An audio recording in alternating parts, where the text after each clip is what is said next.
The Martha Wayne from Flashpoint, also known as the Joker, explored. Batman's origin story is one of the most popular superhero origin stories to exist. Everyone is aware of how his parents Thomas and Martha Wayne were shot dead by a mugger, the mugger being Joe Chill in most continuities. Following the tragic incident, Bruce Wayne swore vengeance upon crime and dedicated his life to wiping crime off the face of Gotham City.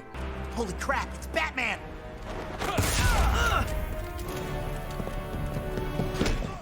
But what would happen if Bruce Wayne was the one that died that night? Because that's exactly what happened following the event known as the Flashpoint, a core miniseries written by the legendary Geoff Jones. In this event, Barry Allen went back in time to save his mother. However, his breaking the time barrier caused a time boom, sending ripples into the time stream. As a result, every event in the DC universe got altered to a small extent, and in the case of Batman, Bruce Wayne was shot dead, prompting his father Dr. Thomas Wayne to become the Batman, while his mother, Martha Wayne, went crazy from grief and turned into the Joker. Quite dark. This event significantly altered the world with its little changes in every incident, and this has been explored in the comics as well as the animated movie called Justice League Flashpoint Paradox. In today's video, we will go over Martha Wayne's origin as the Joker, plus the arc that turned her into Gotham City's most dangerous criminal and the arch nemesis of her former husband. Before we go into our explanation, we have a very small request. If you like our content, please support us by subscribing to our channel. This is a small click for you, but for us, it means a lot. Thank you. Let's begin.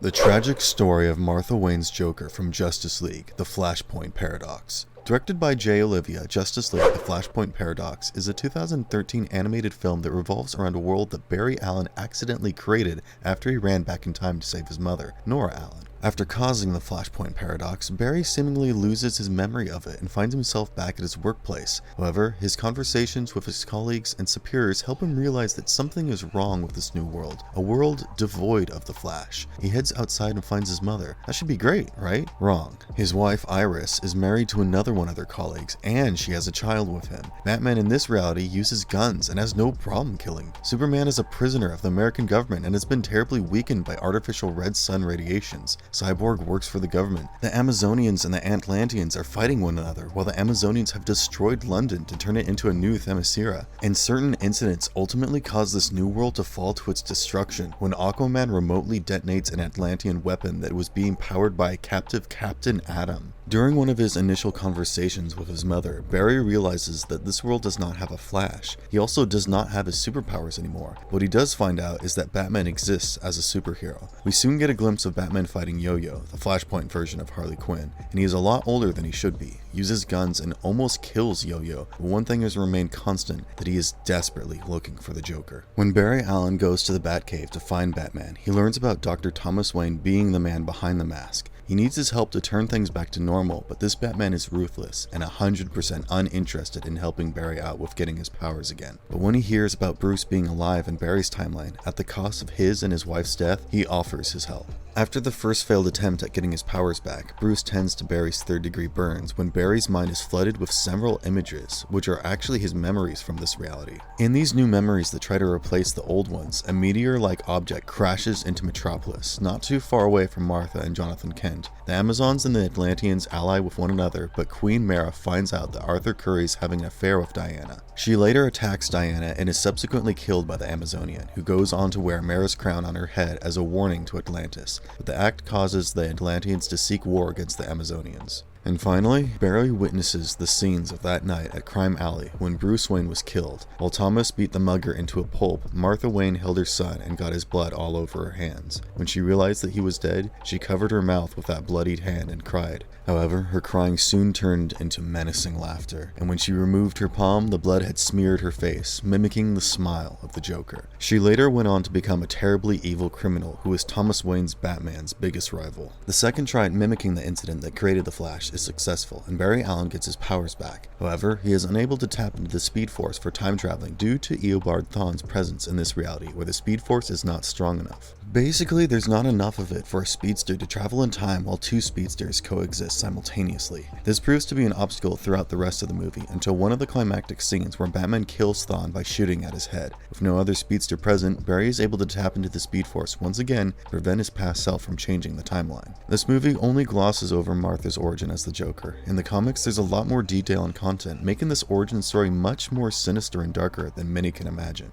The rise of Martha Wayne as the Joker. In 2011, DC Comics presented a 3-part miniseries that revolved around the Batman from the Flashpoint reality. These issues were created by Brian Azzarello and Eduardo Risso. The first issue opens with Thomas Wayne having a not-so-civil dialogue with a psychiatrist. He runs the biggest casino in Gotham City, a place that has the tendency to attract several criminals. As such, he is able to keep track of the city's crime. Thomas Wayne also seems to have business relations with Oswald Cobblepot, also known as the Penguin in the mainstream reality. Harvey Dent is a judge who never turned into Two-Face. Selina Kyle, now known as the Oracle, is confined to a wheelchair and is no Catwoman, barring her several pet cats that are constantly around her. Even his relationship with Jim Gordon is not nearly as friendly as Bruce Wayne's. Harvey Dent also has 2 kids who have been kidnapped by the Joker. While Batman and the police are tasked with finding the kids, the Joker plays house with them in her den. There's a daddy, there's a baby, and the Joker alludes to herself as the mommy, which is a reference to her being a mother. Gordon gets a lead on the Joker's location via Selina Kyle, while the Joker gives her monologue to the kids. She talks about emotions such as joy and fear, which are coincidentally the 2 emotions that children can feel before developing their emotional maturity. Losing their ability to feel either joy or fear will make them go crazy, and losing both will make them go mad. As the Joker says these words, it only tells us more about her mental state, a state where she does not feel joy or fear and is truly gone insane. Soon, we get to see just how crazy Martha Wayne truly is. When Jim Gordon finds her hideout, he gets a glimpse of what looks like Joker. He shoots at it, but it turns out to be Harvey Dent's daughter, who is strapped to a chair to create the illusion of her being as tall as a fully grown woman. The Joker's menacing smile was drawn on the duct tape that was taped to her mouth, which made Gordon believe that this was the Joker. As Gordon rushed to the girl, the Joker soon appeared and killed him with a knife. The first 2 issues mainly set up the events which lead to the climactic events of the final issue. Batman reaches the hideout and finds Harvey Dent's kids. He tries to nurse Dent's daughter, who has been shot, and takes the duct tape off her mouth. She utters 2 words, "I'm cold." The Joker, who is hiding nearby, hears the words and goes into a frenzy. Soon, we get a chilling flashback sequence. While Bruce was dying after being shot, he had expressed how he was cold. Martha was lying on the floor, paranoid about the fate of her son. Her lips were striking red, possibly due to her smudged lipstick or Bruce's blood. Thomas urged her to call the police and an ambulance immediately, and so she did. Meanwhile, Thomas tried to keep Bruce alive by giving him CPR and mouth-to-mouth, but it was all in vain. And when Martha arrived, she saw that her boy was dead. What made matters worse was the fact that she had begun to blame Thomas for it. She thought that Thomas could not take the mugger out before he had shot Bruce, and Thomas, despite being a doctor, could not stop Bruce from dying after being shot. Realistically, it was most definitely not Thomas's fault at all. But when grief takes over, people often cope by putting the blame on someone else. Months had passed by, and Martha Wayne still found herself unable to cope with the loss of her only son. Her room was full of scattered family pictures when Thomas urged her to accept what had happened. She told him how she missed Bruce, and Thomas responded by stating how he felt the same as well. He also told her that he missed her smile. These words got engraved into her mind, the consequences of which we got to witness not long after. Thomas proposed to kill the man who had killed Bruce, out of revenge and, of course, to make his wife feel better. He headed out, found the mugger named Joe Chill, and beat him to death. He then came back home to tell Martha that he had killed the man, but Martha was not Martha anymore. She had used a knife to cut across a broad smile, exposing her teeth from her cheeks as the skin had been slashed. Her eyeliner was melting as she had been crying, and her mouth was stained red from the blood, both of which later went on to become a part of the Joker's standard look. She was soon institutionalized despite her resistance, and gradually went on to becoming the Joker. Holding on to the belief that it was Thomas's incompetence that caused Bruce's death, she dedicated her life to tormenting him as her arch-nemesis, with the final goal of killing him. In the story, she gets these flashbacks, all while engaging in a fight with Thomas. Soon they find themselves outside and around the Batcave. It begins to rain, causing Joker's white face paint to melt. For a moment, we get to see her human-like skin underneath the real Martha Wayne. Thomas talks to her as she asserts how she wants a world where he does not exist. This is when he tells her about the reality where he dies with her while Bruce goes on to live. For old time's sake, he asks her if he should erase this reality for the other one to thrive.